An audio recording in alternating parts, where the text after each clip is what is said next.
Welcome to GK facts. स्वागत है एक बार फिर से आप सबके आपके अपने यूट्यूब चैनल जीके फैक्ट्स में। जानेंगे इस वीडियो में, यानी कि आज जो हमारे 5 बजे 25 क्वेश्चन है वो है हिस्ट्री के। ठीक है, आज मंडे है और मंडे से जो है हमारी 5 बजे वाली क्लास स्टार्ट होती है, जो कि क्या होती है, एमसीक्यू क्वेश्चनों की होती है। ठीक है, तो आज का जो आपका डेली डोज है वो हिस्ट्री का है और 25 क्वेश्चन हम लोग जानने वाले हैं, जो कि आपके सभी एग्जामों के लिए इंपॉर्टेंट है। चाहे आप किसी भी कॉम्पिटेटिव एग्जाम की तैयारी कर रहे हो, railway, NTPC, group D, SSC, SSC GD, constable, police, defence. ठीक है, मोस्ट इंपॉर्टेंट क्वेश्चन है, आपके सभी एग्जामों में इंपॉर्टेंस आएंगे और आप सभी एग्जामों में जो है आपको यहाँ से क्वेश्चन देखने को मिलेंगे। क्लियर? तो चलिए वीडियो को स्टार्ट करते हैं। और वहीं इस वीडियो की जो पीडीएफ फाइल का लिंक है नीचे डिस्क्रिप्शन बॉक्स में उसका लिंक दिया हुआ है, वहाँ से आप पीडीएफ को डाउनलोड कर सकते हैं। तो पहला क्वेश्चन है आज का पहला क्वेश्चन है कि अंग महाजनपद को मगध में किसने मिलाया था? तो अंग महाजनपद को मगध में किसने मिलाया था? अशोक ने, बिंदुसार ने, या बिंबासार ने, या अजात शत्रु ने? तो किसके द्वारा मिलाए गए हैं? तो ये जो मिलाया गया था वो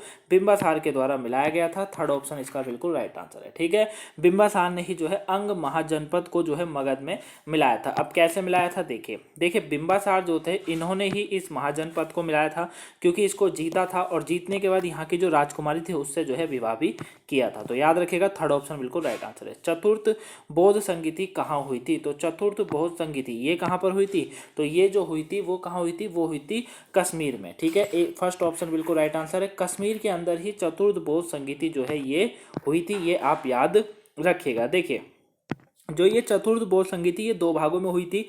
पहला एक श्रीलंका में और दूसरी हुई थी कश्मीर में। ठीक है, तो पूछा जाता है कि चतुर्थ बौद्ध संगीति दो भाग में हुई थी, पहली भाग में कहाँ हुई? तो बताइएगा कि ये जो है एक हुई श्रीलंका के अंदर और दूसरी जो थी वो हुई थी कश्मीर में। क्लियर? तो ये दूसरी वाली है, याद रखिएगा। और ये पहली शताब्दी ईस्वी में जो है हुई थी। ठीक हो गया।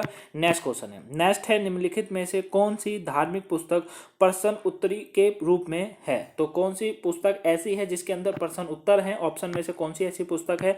तो देखिए, ऑप्शन की बात करेंगे तो इसमें सूत पिटक है, अभिधम पिटक है, फिर विनय पिटक है, फिर महाधम घोष है। तो इसके अंदर अगर बात करेंगे तो जो अभिधम पिटक है, कौन सा? अभिधम पिटक, ये जो है एक प्रश्न उत्तर के रूप में है। कैसी है? प्रश्न उत्तर के रूप में है। ठीक है, याद रखिएगा। और बाकी ये तीनों पिटक हैं। ठीक है, देखिए अभिधम पिटक जो है वो प्रश्न उत्तर के रूप में है, जो कि त्रिपिटक, ठीक है, त्रिपिटक से जो है ये अपना संबंध रखती है। तीन पिटक होते हैं ना, सूत पिटक, अभिधम पिटक, विनय पिटक। तो उसमें से जो एक है अभिधम पिटक, ये धार्मिक पुस्तक है, एक धार्मिक पुस्तक जो कि प्रश्न उत्तर से ये अपना संबंध रखती है। क्लियर? नेक्स्ट है, अशोक के द्विभाषी अभिलेखों में कौन सी दो भाषाएं प्रयोग की गई थी? तो ऐसी कौन सी दो भाषाएं हैं जो इनके अशोक के द्विभाषी अभिलेखों में जो है प्रयोग करी गई हैं? तो देखिए, ये जो इनके में प्रयोग करी गई थी वो आप याद रखिएगा, वो थी ब्राह्मी और जो है अरमाइक और उसके बाद गिरकी। ठीक है, यानी कि सेकंड ऑप्शन बिल्कुल राइट आंसर है। तो इनमें जो दो भाषाएं जो प्रयोग हुई थी वो आप ये याद रखिएगा कि इसके अंदर जो दो भाषाएं थी वो याद रखिएगा कौन कौन सी हैं, वो है ब्राह्मी, अरमाइक और गिरकी। ठीक है, ये याद रखिएगा। अब देखिए, अशोक के प्राकृतिक शिलालेखों के लिए ब्राह्मी और खरोष्ट लिपि तथा अन्य भाषा शिलालेखों के लिए गिरकी और अरमाइक लिपि का जो है प्रयोग किया गया है। तो अगर पूछा जाए कभी भी एग्जाम में कि अशोक के प्राकृतिक शिलालेखों के लिए कौन सी लिपि हुआ करती थी या कौन सी भाषाओं का यूज होता था, तो ब्राह्मी और साथ में खरोष्ट लिपि जो होती है ना, खरोष्टी लिपि, उसका जो है खरोष्टी लिपि का यूज करा जाता था। नेक्स्ट क्वेश्चन है, चार आर्य सत्य किस धर्म से संबंधित हैं? तो चार आर्य सत्य ये किस धर्म से संबंधित हैं? तो ये जो संबंधित हैं वो किससे हैं? वो हैं बौद्ध से। फोर्थ ऑप्शन इसका बिल्कुल राइट आंसर है। बौद्ध से जो है ये अपना संबंध रखते हैं, ये आप याद रखिएगा। ठीक है, ये इसको याद रखिएगा, काफी इंपॉर्टेंट क्वेश्चन है। तो चार आर्य सत्य जो है वो किससे संबंध रखते हैं अपना? वो रखते हैं बौद्ध से। क्लियर हो गया? चलिए कुछ पॉइंट जान लेते हैं। देखिए, बौद्ध धर्म में चार आर्य सत्य हैं, ये तो आपने पढ़ ही लिया कि चार आर्य सत्य है, लेकिन कौन कौन से हैं? पहला है दुख, उसके बाद है दुख समुदाय, उसके बाद है दुख निरोध, और उसके बाद है दुख निरोध गामिनी प्रतिपदा। ठीक है, प्रतिपदा। तो ये जो है ये चार हैं, इनको याद रखिएगा। पहला दुख, फिर दुख समुदाय, दुख निरोध, उसके बाद दुख जो है निरोध गामिनी। क्लियर हो गया? ये चारों एग्जाम में पूछे जाते हैं। नेक्स्ट है प्राचीन भारत के प्राचीन भारत के बारे में जानकारी के लिए सबसे प्रमाणिक क्या है? तो भैया ऑप्शन में से ध्यान से पढ़िएगा, धार्मिक ग्रंथ, अभिलेख, सिक्के, उपकरण। अब देखिए बहुत से जो स्टूडेंट हैं वो कंफ्यूज हो जाएंगे, क्योंकि अगर अपनी हिस्ट्री अच्छे से पढ़ोगे तो कंफ्यूज होना बनता भी है। यहाँ पे पूछा गया है कि प्राचीन भारत के बारे में जानकारी के लिए सबसे बढ़िया इसमें ऑप्शन में से कौन सा प्रमाणिक है? तो कौन सा है? धार्मिक ग्रंथ है। धार्मिक ग्रंथ की बात करेंगे तो देखिए एक दिमाग लड़ाइएगा, धार्मिक ग्रंथ यानी कि सबसे पहले लिखी आनी चाहिए, उसके बाद ही हो सकता है। तो धार्मिक ग्रंथ इतनी जल्दी नहीं मिले थे। उसके बाद सिक्के के बारे में, प्राचीन भारत की बात हो रही है इसलिए कह रहा हूँ मैं। सिक्के में भी ज़्यादाओं का, हर किसी का इतिहास सिक्कों के अंदर नहीं लिखा हुआ है, बहुत कमों का लिखा हुआ है। उपकरण से हम डिवाइसेस जो है उससे नहीं होता इतना। तो एक ही बचता है अभिलेख। अभिलेख जहाँ भी देखिए, मानव सभ्यता को सभ्य जब भी माना जाता है जब वो जो है लिखित दस्तावेज रखती है और साथ में जो है उसके और भी उपकरण पाए जाते हैं। ठीक है, लिखित दस्तावेज जब भी होता है ना, पढ़ने लिखने का, जब भी कोई पढ़ लिख सकता है ना, उसको मानव सभ्यता में मिलाया जाता है। क्लियर, याद रखिएगा। तो देखिए प्राचीन भारत के बारे में जानकारी अभिलेखों से प्राप्त होती है, जैसे अशोक के अभिलेखों से प्राप्त होता है। समुद्रगुप्त का प्रयाग प्रशस्त जो है उसमें भी लेख के बारे में जो है बताया गया है। ठीक है, तो ये सारा अभिलेखों से ही तो पता हुआ है हम सबको। चलिए नेक्स्ट क्वेश्चन है, मकबरों का अष्टभुज आकार किस वंश के दौरान विकसित हुआ था? आपने देखा होगा कि जो मकबरों में जो अष्टभुज आकार होता है वो किस वंश के दौरान विकसित हुआ था? तो ये जो विकसित हुआ था वो कौन से वंश था? वो था आपका लोधी वंश। फोर्थ ऑप्शन बिल्कुल राइट आंसर है। लोधी वंश से ही जो है अष्टभुज आकार के जो है मकबरों का जो है आकार शुरू हुआ था, डिजाइन देना शुरू हुआ था। क्लियर, याद रखिएगा। तो देखिए मकबरों का अष्टभुजी आकार जो है वो लोधी वंश में विकसित हुआ था। इस वंश की स्थापना बहलोल लोदी ने करी थी और इस वंश का अंतिम राजा जो था इब्राहिम लोदी था। जब लोदी से ही प्रभावित होकर, यानी कि इसकी इतनी अच्छी कलाकारी को देखकर, सब कुछ को देखकर बाबर ने जो था वो तभी जो जितने भी हम लोग देखते हैं वो गुंबद जो होते हैं ऊपर के जो होते हैं, जिनको अष्टभुज उस तरीके से जो होते हैं, वो सब उसी समय जो है लोदी को देख देख कर ही करा गया था। ठीक है, तो याद रखिएगा मकबरों का अष्टभुज आकार लोदी वंश में ही विकसित हुआ है। नेक्स्ट है, अबुल फजल के अनुसार अकबर कौन सा संगीत यंत्र बजाता था? तो कौन सा संगीत यंत्र जो है वो बजाता था? कौन? अकबर। ये अबुल फजल ने कहा है। तो कौन सा बजाता था? तो वो बजाता था नकारा। नकारा, ठीक है, फोर्थ ऑप्शन इसका भी बिल्कुल राइट आंसर है। नकारा जो है वो बजाता था कौन? अकबर बजाता था, ये कहा था अबुल फजल ने। याद रखिएगा, काफी बार एग्जाम में क्वेश्चन देखा गया है। वेदों के पाठक जो है शयन किस राज्य में थे? तो वेदों के पाठक जो थे वो किस राज्य में हैं? तो वो जो मिलते हैं ये कहाँ मिलते हैं? ये मिलते हैं मुगल साम्राज्य में। सेकंड ऑप्शन बिल्कुल राइट आंसर है, याद रखिएगा, मुगल साम्राज्य में। ठीक है, आगरा नगर की स्थापना किसने करी थी? काफी बार एग्जाम में क्वेश्चन देखा गया है, काफी बार, हजारों बार ये क्वेश्चन एग्जाम में देखा गया है। तो आगरा नगर की स्थापना ये किसने करी थी? तो आगरा नगर की जो स्थापना है किसके द्वारा हुई थी? सिकंदर लोदी के द्वारा करी गई थी। किसके द्वारा? सिकंदर लोदी ने ही आगरा नगर की जो है स्थापना करी थी। ठीक है, तो आगरा नगर की स्थापना सिकंदर लोदी ने की है और इसे जो अपनी राजधानी बनाया बाद में। कालांतर में आगरा अनेक मुगल जो है राजाओं की राजधानी रहा फिर। क्लियर। नेक्स्ट है, सत्यपीर नामक देवता की पूजा किस वंश के राजाओं ने प्रारंभ करी थी? काफी बार एग्जाम में देखा जाता है क्वेश्चन कि सत्यपीर नामक जो देवता थे उनकी पूजा किस वंश के राजाओं ने प्रारंभ करी थी? तो इनकी जो पूजा प्रारंभ करी थी वो हुसैन शाही वंश जो था उसने करी थी। किसने? हुसैन शाही वंश ने जो है सत्यपीर नामक देवता की पूजा प्रारंभ जो है करी थी। क्लियर। तो देख सकते हैं आप नीचे आंसर की पूजा वो जो है सत्यपीर की पूजा जो है हुसैन शाही वंश ने प्रारंभ करी। यह हिंदुओं के सत्यनारायण देव के सम्मान थे। ठीक है, तो जो सत्यनारायण हैं उनके ये देव के एक इनको सम्मान दिया गया था। क्लियर। अलाउद्दीन खिलजी ने दीवान ए रियासत क्यों शुरू की? काफी बार एग्जाम में क्वेश्चन देखा जाता है कि अलाउद्दीन खिलजी ने दीवान ए रियासत क्यों शुरू करी थी?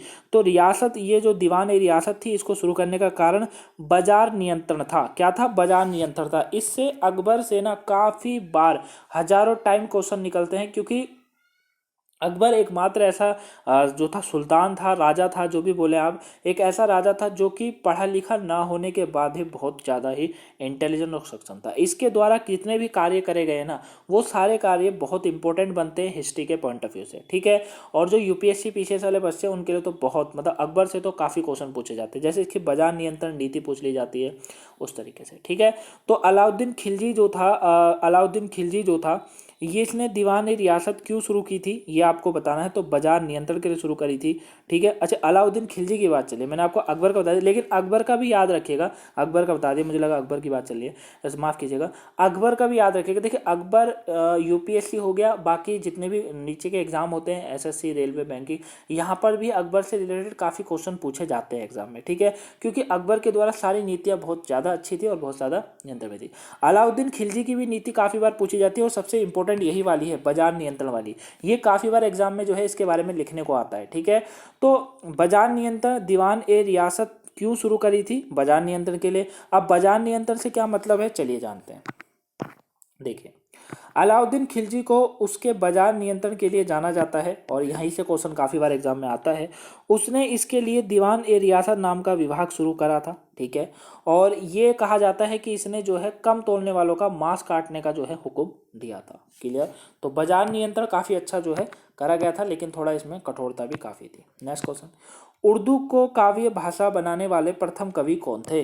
तो उर्दू को काव्य भाषा बनाने वाले प्रथम कवि कौन है ऑप्शन में से? तो ये हैं अमीर खुसरो। कौन है? अमीर खुसरो। याद रखिएगा, अमीर खुसरो जो है यही है तो उर्दू को काव्य भाषा बनाने वाले प्रथम कवि थे, अमीर खुसरो थे। और उनका जन्म उत्तर प्रदेश के कासगंज जिले के पटियाली में हुआ है, याद रखिएगा। नेक्स्ट है, कौन सी प्रथा दिल्ली सल्तनत के प्रशासन का मूल स्तंभ थी? तो ऑप्शन में से ऐसी कौन सी प्रथा है जो कि दिल्ली सल्तनत के प्रशासन का मूल स्तंभ थी? तो कौन सी थी? तो ये जो मूल स्तंभ थी ये थी, कौन सी व्यवस्था थी ये बताइए। कौन सी व्यवस्था जो थी दिल्ली सल्तनत के लिए काफ़ी इंपॉर्टेंट बताई जाती है और काफ़ी चर्चा में रहता है ये? तो ये थी इक्ता प्रथा। कौन सी? इक्ता प्रथा थी, याद रखिएगा, ठीक है। काफ़ी बार एग्जाम में क्वेश्चन देखा गया। तो इक्ता प्रथा दिल्ली सल्तनत की मूल प्रथा है। इक्ता में सैनिक तथा अधिकारियों को वेतन नहीं दिया जाता था बल्कि उनको भूमि दे दी जाती थी, ठीक है। बाद में इसको बंद करना पड़ा था क्योंकि ये सही नहीं था, क्योंकि पैसे देने की ही नीति बिल्कुल सही थी। किस राजा ने तंबाकू पर रोक लगा दी थी? तो तंबाकू पर जो रोक लगाने वाला राजा है वो जहांगीर था, याद रखिएगा। इसी के द्वारा रोक लगाई गई थी। देखिए, जहांगीर ने तंबाकू पीने पर रोक लगा दी थी। जहांगीर अकबर का बेटा और मुगल साम्राज्य का चौथा राजा था जिसने 1605, याद रखिएगा, 1605 से 1627 तक राज्य किया।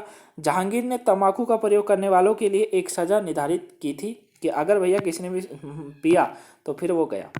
मुस्लिम राजाओं के आक्रमण से पहले कौन सी प्रथा प्रचलित थी? तो मुस्लिम राजाओं के आक्रमण से पहले कौन सी प्रथा है? आक्रमण से पहले की बात चलिए, कौन सी प्रथा जो थी वो प्रचलित थी? वो थी दास प्रथा, ठीक है, याद रखिएगा। फोर्थ ऑप्शन बिल्कुल राइट आंसर है। दास प्रथा जो थी ना, ये मुसलमानों के आक्रमण से पहले ही प्रचलित थी, ठीक है। लेकिन बाकी प्रथा की बात करें, जैसे कि पर्दा प्रथा हो गई, बाल विवाह हो गया, सती प्रथा हो गई, ये इनके आने के बाद हुई। अब आता है कि क्यों हुई, इनके आने के बाद क्यों हुई, चलिए जानते हैं। देखिए, पर्दा प्रथा हो गई, बाल विवाह हो गया, सती प्रथा हो गई, मुस्लिम आक्रमण की देन थी। क्यों? मुसलमान राजाओं को अपहरण से महिलाओं लड़कियों का बचाने के लिए हिंदुओं ने पर्दा प्रथा, बाल विवाह, सती प्रथा, जोहर प्रथा प्रारंभ की। और मुस्लिम आक्रमणों से पहले ये कोई भी प्रथा भारत में नहीं थी और दास प्रथा पहले से ही चलती आ रही थी। क्लियर? याद रखिएगा। क्यों हुई है मैंने आपको समझा दिया।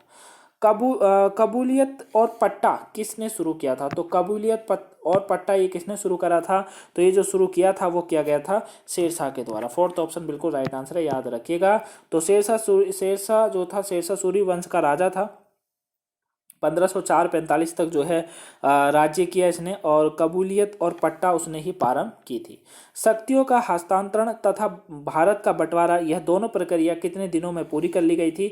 तो ये जो दोनों प्रक्रिया पूरी हुई थी वो याद रखिएगा, वो 70 दिन में पूरी हो गई थी। शक्तियों का बंटवारा, हस्तांतरण, उसके बाद जो है बंटवारा, दोनों प्रक्रिया, ठीक है। यहीं से पाकिस्तान का जो है मतलब पाकिस्तान की स्थापना हो गई थी, ठीक, याद रखिएगा। तो काफ़ी इंपॉर्टेंट बनता है ये क्वेश्चन, ठीक है, पेपर के पॉइंट ऑफ व्यू से काफ़ी इंपॉर्टेंट बनता है। अगर वीडियो को अभी तक लाइक ना करा हो गाइस, वीडियो को लाइक कीजिएगा। चैनल पर पहली बार आए चैनल को सब्सक्राइब जरूर कर लीजिए ताकि आपको ऐसी तरह के जो है एमसीक्यू क्वेश्चन और साथ में करंट से आप जुड़े रहें हमेशा। और वीडियो को शेयर कर दीजिए ताकि और भी लोग जो है आज के हिस्ट्री के क्वेश्चनों को जान सके। नेक्स्ट है, ब्रिटिश काल में भारतीय स्वतंत्रता समिति की स्थापना किस देश में की गई थी? तो ब्रिटिश काल में जो भारतीय स्वतंत्रता समिति की स्थापना ही किस देश में की गई थी? तो ये जो की गई थी वो कहाँ? जर्मनी में करी गई थी। कब जर्मनी में करी गई थी? और पूछा जाता है कब करी गई थी?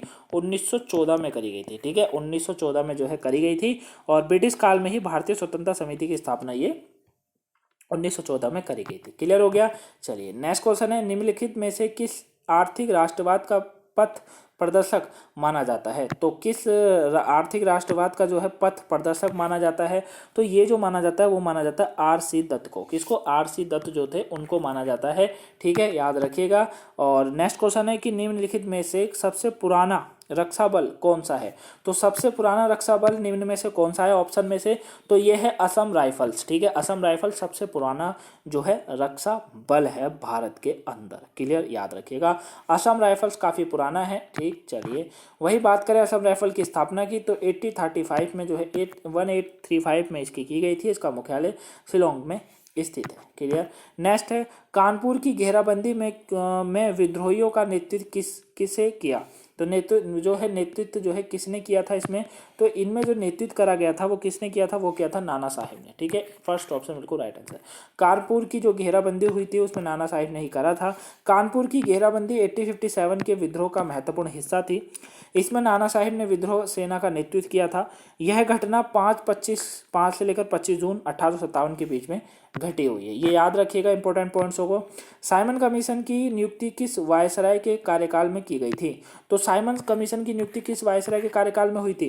तो ये जो हुई थी वो किस वायसराय के कार्यकाल में करी गई थी? ये करी गई थी लॉर्ड इरविन के कार्यकाल में। सेकंड ऑप्शन बिल्कुल राइट आंसर है। लॉर्ड इरविन का कार्यकाल जो था ना उसी में ये नियुक्ति करी गई थी। क्लियर। देखिए यह कमीशन 1928 में भारत में पहुंचा। इसके गठन नवंबर 1927 में किया गया था। इसकी आयोग का उद्देश्य भारत में संवैधानिक सुधार के प्रगति का निरीक्षण करना था। क्लियर हो गया। नेक्स्ट है 27 मार्च 1668 में ईस्ट इंडिया कंपनी ने बॉम्बे को किससे लीज पर लिया था? तो किससे लिया था? तो ये लिया था ब्रिटिश साम्राज्य से। फर्स्ट ऑप्शन बिल्कुल राइट आंसर। ठीक है, 27 मार्च 1668 में ईस्ट इंडिया कंपनी ने जो है बॉम्बे को जो है ब्रिटिश साम्राज्य को लीज पर लिया था। ये आप याद रखिएगा। क्लियर हो गया। नेक्स्ट है निम्नलिखित में से किसे बिहार का गांधी कहा जाता है? तो बिहार का गांधी ये किसको कहा जाता है? तो ये एक ही जने को कहा जाता है। हमारे देश के प्रथम राष्ट्रपति कौन थे? डॉक्टर राजेंद्र प्रसाद, इनको कहा जाता है। तो बिहार का गांधी जो है डॉक्टर राजेंद्र प्रसाद जी को ही कहा जाता है। ठीक है, तो ये था आज का लास्ट क्वेश्चन। आई होप आपको 25 क्वेश्चन समझ आए होंगे, हर पॉइंट्स आपको अच्छे से समझ आ गए होंगे और आपने अच्छा खासा इस वीडियो में स्कोर करा होगा। आज के में स्कोर आपका अच्छा हुआ होगा। कमेंट बॉक्स में कमेंट करके जरूर बताएगा कि आपने जो है कितना स्कोर किया है। क्लियर। और अगर वीडियो पसंद आई हो तो वीडियो को लाइक कर दीजिएगा गाइस। अगर अभी तक भी चैनल को सब्सक्राइब ना करा हो चैनल को सब्सक्राइब करते हुए जाइएगा। वीडियो को शेयर कर दीजिएगा ज़्यादा ताकि और भी लोग जो है आज के इस हिस्ट्री के क्वेश्चन 25 को जो है जान सके। क्लियर। चलिए मिलेंगे अब रात के 8 बजे वाली वीडियो में। तब तक के लिए thank you for watching guys. और जिन्होंने भी 5 बजे वाली करंट अफेयर, 8 बजे वाली क्लासेस वोकैब की और 2 बजे वाला करंट से टॉपिक नहीं देखा तो देख लीजिए, आपके पेपर के पॉइंट से काफ़ी इंपॉर्टेंट। तब तक के लिए thanks for watching guys. Have a nice day. Thank you for watching.